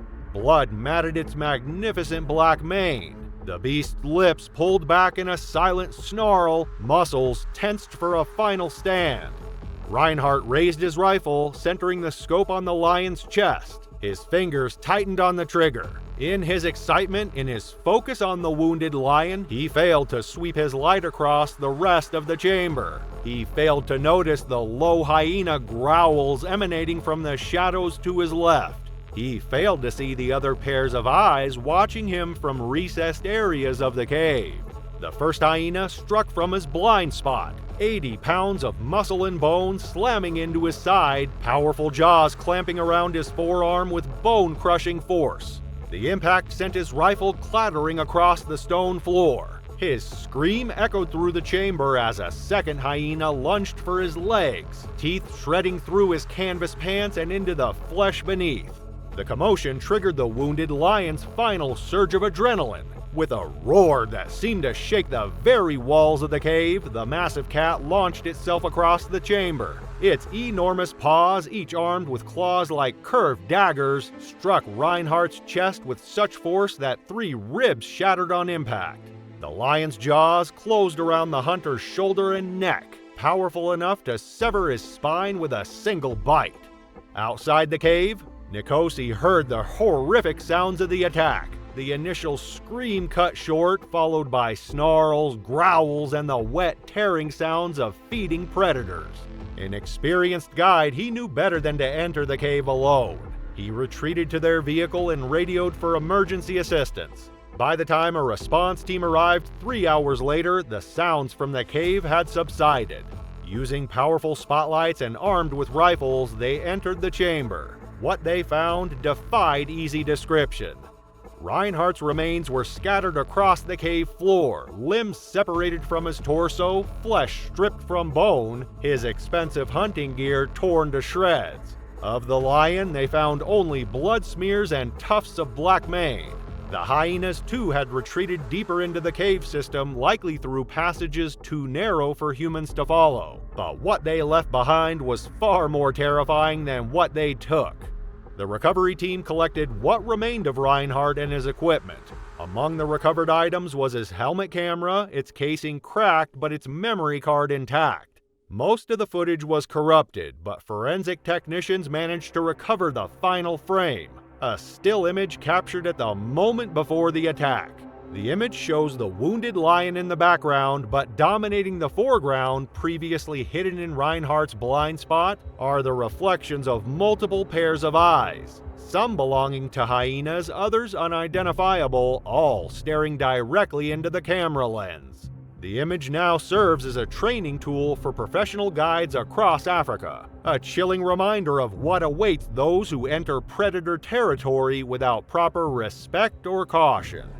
Victor Reinhardt's death prompted changes to hunting regulations in Namibia, including mandatory waiting periods after wounding dangerous game and prohibitions against entering caves or enclosed spaces when tracking predators. His social media accounts, once filled with triumphant poses over dead animals, now serve as digital memorials. The comment sections transformed into debates about the ethics of trophy hunting. In the remote Kunini region, local guides tell visitors that on certain nights you can hear strange sounds echoing from the cave system. Not quite human, not quite animal. They say it's the spirit of the arrogant hunter, forever trapped in darkness, eternally experiencing his terrifying final affliction at the claws and teeth of creatures he once thought he could conquer. The cave floor told a story soaked in blood. A lion and a pack of hyenas claiming revenge in the most horrifying way imaginable. Thanks for watching this compilation. Not done watching yet? Click on the next video right now.